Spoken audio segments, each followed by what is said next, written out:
Bienvenidos a otra sesión de nuestro curso de testing. En el día de hoy veremos otro posible uso de los data providers para testear las validaciones de una phone request de Laravel.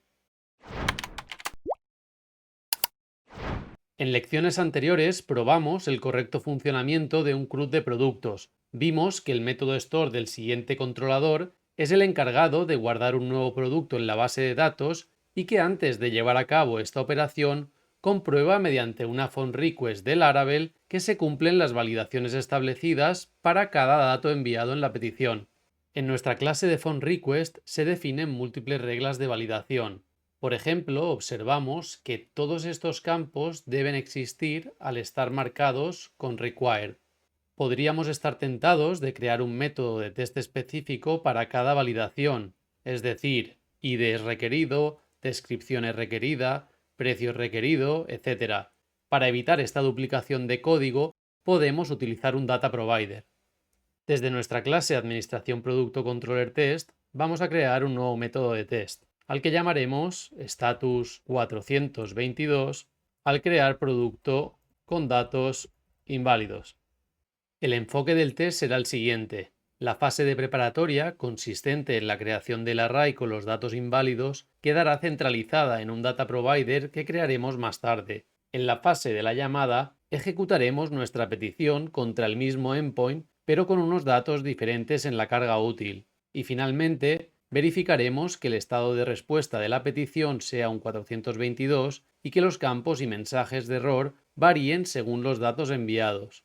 Así pues, vamos a decir que el método de test recibirá como parámetros un array con los datos inválidos de la carga útil, un string con el campo de error y un último string con el mensaje del error. Dejamos la preparatoria vacía y vamos a copiar la llamada del método de test del camino feliz, sustituyendo la variable datosProducto por datos inválidos payload. Escribimos ahora que esperamos que la respuesta sea un 422. Para ello podemos usar el método semántico de Laravel AssertAndProcessable. Y además también añadimos una validación AssertExactJSON. De este modo comprobaremos que data viene a null, que el status es un 422 y que el campo y el mensaje de error coinciden con los que nosotros hayamos indicado previamente en el data provider. Vamos ahora a crear nuestro data provider utilizando un snippet que tenemos para este propósito. Podemos llamar al método datos erróneos creación producto data provider. Por practicidad, crearemos en primer lugar un array con datos válidos que sirva de base para la construcción posterior de arrays con errores. Por ejemplo, vamos a llamarle datos payload válida, abrimos el array y podemos simplemente irnos a nuestra factoría de producto, copiar lo que ya teníamos, copiarlo aquí. Vamos a usar un UID específico, ya que una regla de validación es la de comprobar que no se puede duplicar el UID de la base de datos y solo nos faltaría el estado. Perfecto. Para mantener sencillo el ejemplo, vamos a enfocarnos en las validaciones del campo stock. Este debe existir, ser entero y tener un valor mínimo de 0. En el array de retorno definido, empezamos a crear los datasets. Al primero lo podemos llamar stock inexistente. Para conseguir un array que parta del array anterior pero que quite el campo stock, podemos usar el método arrayDiffKey.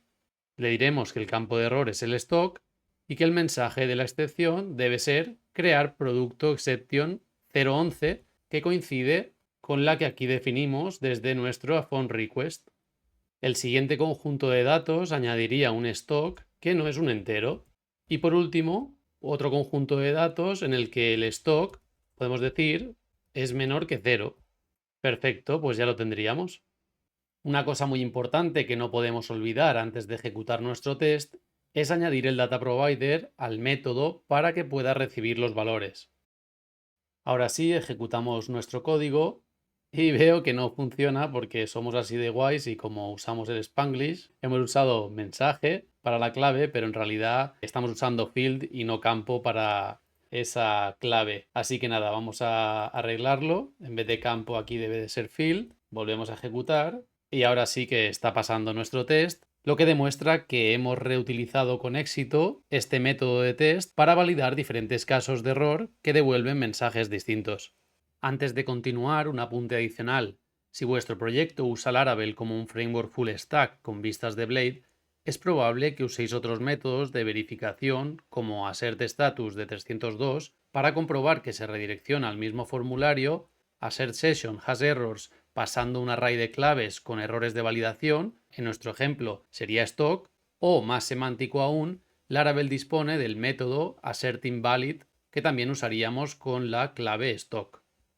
De acuerdo, pues fuera de cámaras ya hemos completado la totalidad de datasets de nuestro data provider y si ejecutamos ahora nuestro test, se comprueban las 15 reglas existentes en nuestra phone request. Sin duda, con el data provider hemos reducido la duplicación de código, pero la idea general sigue siendo la de escribir una validación por regla, lo cual puede complicar el mantenimiento de los tests y ralentizar el tiempo de nuestra suite de tests. En el próximo vídeo os presentaremos una librería que es una alternativa eficiente para mantener y optimizar el rendimiento de nuestros test de validaciones. Creemos que os resultará muy interesante, así que esperamos que no os lo perdáis. Y como siempre decimos, hasta entonces, un fuerte abrazo.